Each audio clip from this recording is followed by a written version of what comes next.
Bugün biz popcorn pişiruді үйренеміз. Менің каналым өте қызықты. Менің каналыма тіркелуді, қоңырау басуды, лайк басуды ұмытпаңыздар. Біздің попкорнымызды пісіру үшін біздің табамыз құрғақ болу керек, орташа отта. Менде мұнда кішкене май бар, тағы да май қосамын.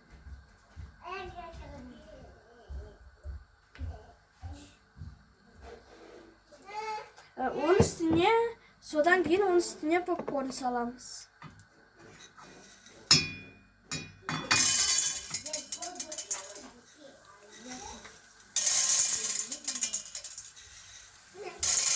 Одан кейін оның крышкасын жабамыз.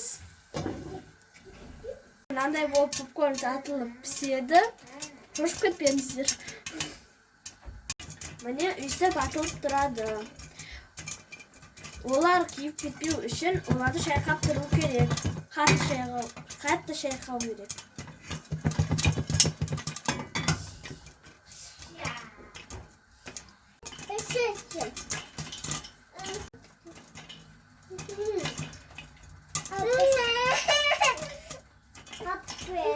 Осылай болып пісті. Оның үстіне тұз саламыз.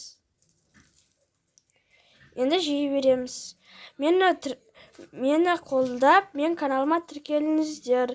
Қоңырау басып, және лайк басуды ұмытпаңыздар. Ассалаумағалейкум.